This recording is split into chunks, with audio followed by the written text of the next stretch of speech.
Welcome back. Kevin's Mobile Repair. That is a 2013 328i with the N20 engine. We are doing a no start. Customer stated that he had a issue while driving. He was coming down the interstate, heard a noise, engine went into a fail-safe mode and would not restart after that. So I'm out here taking a look. I ran some P codes. I got some P codes and I got some BMW code specific. They were for intake and exhaust, camshaft position sensor, short circuit B+. That's for both sides. So the potential of having both sides of the cam intake and exhaust be faulty, very slim. But we're going to look at this. Let's see. Service due since January 25. But that doesn't mean a whole lot. Of course, you can't check freaking oil on these cars without running the computer. Computer won't run unless the engine's actually running. So go figure, it's a double-edged sword. They need to put a damn dipstick on these things just for backup. But yeah, started checking stuff out. It spins over but doesn't fire up. So started looking at some stuff. I could notice a couple things. Wasn't a huge oil leak anywhere. Did see the typical oil cooler leaking right there, a little bit around the top of the cap, back underneath the alternator. Very common spots for these things to leak.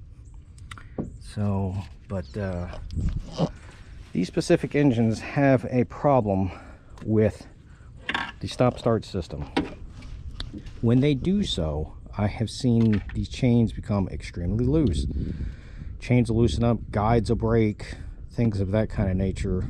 Low oil will cause the same thing. So I popped the oil cap off. I want you guys to take a look. Let's shed some light on this subject. All right. Can you see? Here's the chain.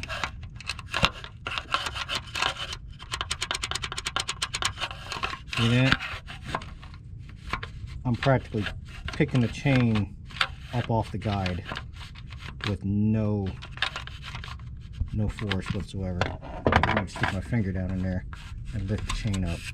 That chain's extremely loose, which means there's probably no oil in there, which means timing chain jumped because they are hydraulically controlled tensioners, and in the process of doing so, took out the motor.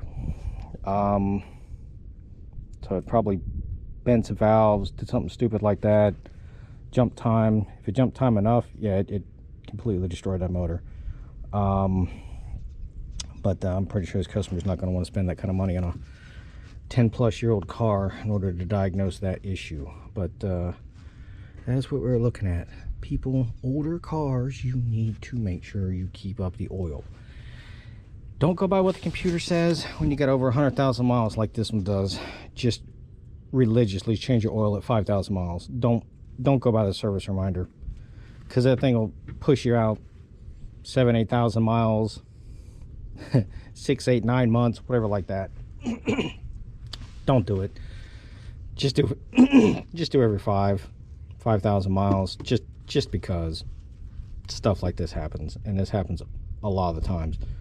Also, with the stop-start system, it loosens those chains up too. So it could be a low oil issue, or it could be just a chain stretch from that stupid stop-start system.